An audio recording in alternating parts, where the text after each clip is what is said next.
Baik, kita bertemu kembali. Hari ini kita juga akan bercakap tentang pencapaian Malaysia dalam bidang pendidikan, khususnya dalam penerapan PISA 2018. Dan untuk bercakap lebih lanjut tentang apakah itu PISA, dan kita amat berhati untuk bersama dengan Datuk Dr. Amin Senin, Ketua Pengarah Pelajaran Malaysia. Assalamualaikum, selamat pagi Datuk. Selamat pagi. Alhamdulillah. Okey, dan sebelum kita pergi lebih jauh, lebih elok kalau kita mulakan terlebih dahulu tentang apa itu PISA sebenarnya. Akronim untuk apa? Dan mungkin ramai yang tak tahu dan tak terdedah dengan perkara ini. Terima kasih Hazmi dengan Jack Smile. PISA ini ialah satu program pentaksiran pelajar-pelajar antarabangsa yang dibuat oleh agensi OECD yang berpangkalan di Eropah.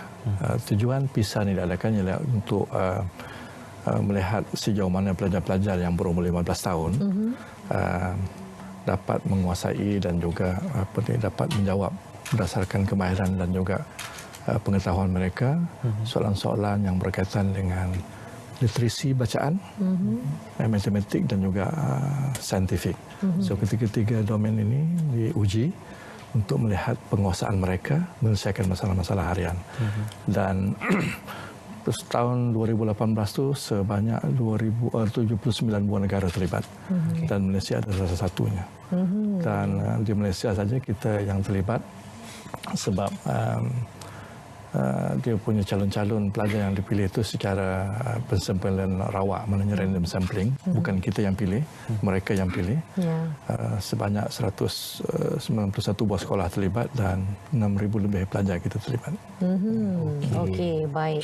Dimulakan sebenarnya pada tahun 2009 untuk kita Indonesia ya. Dan ini sudah pun masuk kali yang seterusnya untuk kita mengakses apa pencapaian yang ada. Jadi apa mungkin pencapaian Malaysia dalam PISA bagi tahun 2018 sebab dia 3 tahun sekali.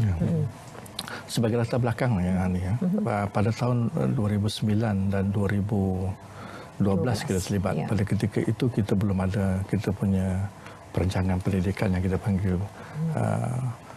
Pelan Pembangunan Pendidikan. So jadi kita menjadikan itu sebagai asas 2009-2013. Pencapaian kita pada ketika itu tidaklah begitu baik sangat. So jadi kita mengandaikan kalau kita rank kita punya kedudukan pada ketika itu kita berada di 1/3 di bawah. So jadi bila tahun 2013 kita mulakan kita punya Pelan Pembangunan Pendidikan, kita mensasarkan kita mesti berada 1/3 di atas. Jadi itu kita punya sasaran. Jadi secara praktikalnya lah, kita tidak mensasarkan kita berada top 10, tak ada. Kita mensasarkan 1/3 di atas daripada negara yang mengambil.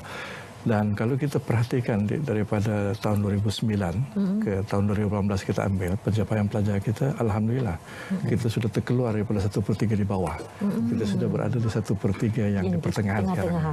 So insya-Allah kita ada 2 kitaran lagi. Kita berkeyakinan kita boleh akan naik ke 1/3 di atas itu. Okey. Dan juga untuk penerapan PISA ini menurutnya adalah untuk penerapan kepada literasi membaca, matematik dan juga saintifik. Jadi dalam hal ini bagaimana kementerian ataupun melihat perkara ini sebagai salah satu daripada yang baik untuk kita melihat peningkatan setiap 3 tahun sekali dalam ketiga-tiga bidang ataupun literasi ini. Yang penting pada kita matlamat PISA atau ujian ataupun assessment pentaksiran itu. PISA itu ialah dia bukan yang dikatakan bacaan, matematik dan juga saintifik itu dia punya wahananya saja, tapi tujuan pentingnya ialah dia nak menguji kemahiran berfikir anak-anak kita. Bagaimana mereka menyelesaikan masalah. So, jadi bila kita dapati itu di antara cabaran kita yang besar, sebab itu kita memulakan strategi kita ialah bagaimana kita menekankan kemahiran berfikir aras tinggi kepada anak-anak kita. Dan kalau kita perhatikan sekarang istilah kemahiran berfikir kebat itu sudah popular di sekolah kita. Sebab kita tahu kalau kita nak jadikan anak-anak kita supaya berfungsi pada masa hadapan, kemahiran berfikir aras tinggi ini perlu dijadikan sebagai asas kita mendidik mereka. Dan kita jadikan PISA ini sebagai kita punya benchmarking. Boleh kita tentukan kedudukan kita di mana.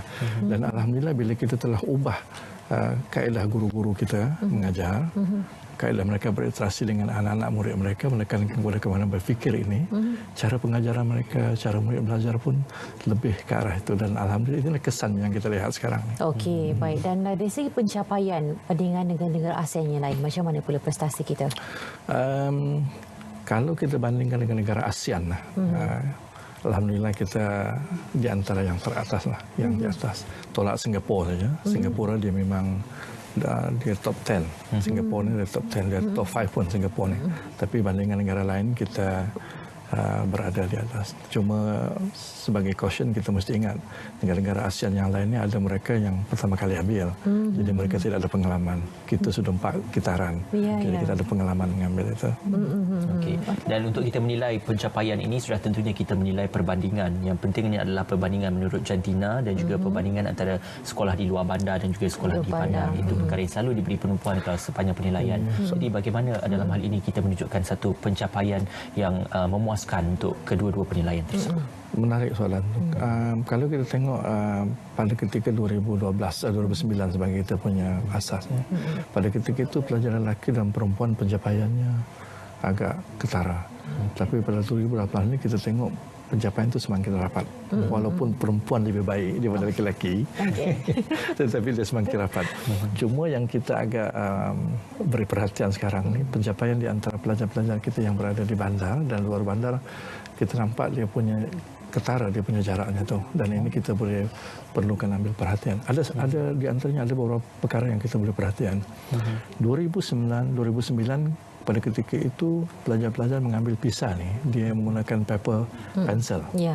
Tetapi 2018 ni dia menggunakan komputer.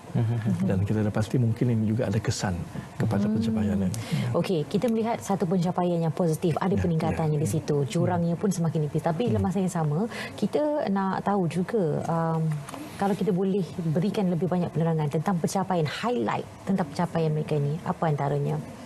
Satu yang kita dapati di antara tiga-tiga domen tadi, bacaan, matematik dan juga saintifik. Pelajar-pelajar Malaysia ni bagus dalam matematik sebenarnya. Matematik ya? Matematik dia bagus pencapaian. Kemudian diikuti oleh saintifik. Dan kita agak concern sikit di segi bacaan. Sebab kalau kita perhatikan dari 2009 sampai 2018 itu pencapaian walaupun ada peningkatan tapi dia mendatar sikit. Tetapi yang matematik itu nampak dia punya peningkatan dan juga saintifik itu pun peningkatannya ketara. Dan pada kita ini suatu benda yang perlu kita ambil perhatian dari segi bacaan.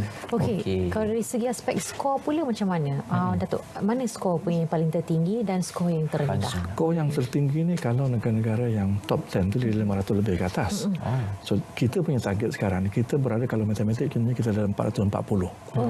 Jadi kita punya sasaran dalam kita akan datang ni kalau kita boleh mengatasi minimal dipanggil average purata yang mengambil tu purata dalam 490. Sikit lagi. Jadi kita ada 440. Jadi kita kalau atas yang 490 tu kita pergi kepada 500 dalam skor 50 hingga 60 mata tu kita akan berada di 1/3 di atas. Jadi tak jauh. Tapi kalau kita pergi yang top 10 tu memang dah jauh lah. Tak ada yang telah menghampiri kepada 600. Itu jauh. Tapi kalau kepada yang one third top tu yang 1/3 di atas tu kita hanya sasarkan 500 saja. Kalau 500 tu kita akan berada di atas average ataupun purata. Baik, disebabkan kita menilainya dan juga penilaian itu adalah perbandingan dengan negara-negara ASEAN dan juga negara di peringkat antarabangsa. Adakah para penilai itu juga didatangkan daripada ahli-ahli akademik daripada luar negara ataupun di peringkat tempatan yang akan dihantar untuk ke penilaian PISA itu? Tak, penilaian itu dia berbentuk assessment, tak sekarang dibagi ujian. Pelajar-pelajar kita akan diberi itu serentak di seluruh negara, dia akan diberi. Selalunya dikendalikan seluruhnya oleh negara penganjur OECD itu. Kita hanya bantu mereka. Mereka pilih calon, mereka sediakan soalan. Dan pelajar kita hanya terlibat, duduk, ambil je. Dia begitu. Okey. Baik, kita sudah pun memasuki tahun yang maknanya selepas pusingan 2018. Ini tahun yang pertama dan kita akan bawa lagi lebih kurang 2 tahun lagi. 3 tahun lagi maknanya 2021. Ya, 2021. Okey. Jadi ke arah itu apa agaknya yang telah pun disusun atur memastikan supaya kita dapat target yang tadi itu 40 lebih itu supaya dapat bisa Pertama kita dapati strategi-strategi yang kita buat sekarang ni nampaknya memberikan kesan. Pertama, apabila kita menekankan kepada kemahiran berfikir aras tinggi. Di antaranya kalau kita perhatikan soalan-soalan di peringkat UPSR dan juga di peringkat SPM ataupun PD3, kita sudah perbanyakkan soalan-soalan yang berbentuk kemahiran berfikir aras tinggi. Dan itu kita dapati ada kesan. Yang keduanya yang kita perhatikan dan ini kita berikan penghargaan pada guru-guru kita. Kalau kita nak kemahiran berfikir secara tinggi itu dapat dikuasai oleh pelajar kita, pastikan cara mereka mengajar berubah. Berikan peluang kepada pelajar kita supaya berpusatkan pelajar itu berlaku. Biar pelajar itu sendiri yang mengawal pembelajaran mereka, guru-guru kita hanya bantu. Dan kebanyakan guru-guru kita telah menggunakan pendekatan-pendekatan yang memberi peluang kepada pelajar kita bertanya soalan, menghasilkan projek. Ini akan merangsang pemikiran aras tinggi. Dan kita nampak ini berlaku dengan baik dan kita akan perkukuhkan lagi. Tetapi aspek yang perlu kita berikan perhatian sekarang ini ialah aspek bacaan. Kalau saya boleh hurai sedikit tentang bacaan ini. Sebab bacaan yang sekarang ini dia berbeza dengan bacaan yang akan datang. Kalau era analog, macam zaman saya era analog, Hani dengan Ismail ni era digital. Jadi digital, era analog ni zaman saya ni. Baca orang yang dikatakan rajin membaca itu dia baca 10 buah buku, 20 buah buku. Betul. Tetapi zaman digital ni dia tak boleh nilai berdasarkan buku lagi dah. Kalau Hani hari-hari baca iPad apa semua kan. E-book sekarang. Ya, budak-budak sekarang kalau kita kata membaca, pada dia membaca itu ialah multimedia, dia tengok YouTube. Ya, betul. So, jadi definisi bacaan kita juga perlu kita lihat dan pendekatan kita yang dikatakan membaca itu, sebab pelajar-pelajar zaman sekarang ni dia mudah mendapatkan maklumat. Dan untuk pengetahuan, sebagai pengetahuan, ujian UPSR kita baru-baru ini, bila kita buat analisis berkaitan dengan kemahiran berfikir aras tinggi, pelajar-pelajar kita dia cukup bagus di peringkat kreatif, tapi tidak bagus di peringkat analisis. Kreatif kerana dia dapat banyak maklumat. Tapi analisis maklumat ya, itu jadi berbeza. Baik, insyaAllah kita akan menantikan pencapaian seterusnya dalam masa 3 tahun lagi. Tahniah sekali lagi diucapkan buat seluruh warga pendidikan kerana berjaya melahirkan dan juga menzahirkan satu peningkatan dalam pencapaian PISA 2018. Terima kasih kepada Datuk Dr. Amin Serin, Ketua Pengarah Pelajaran Malaysia. Terima kasih sekali lagi. Terima kasih. Ya,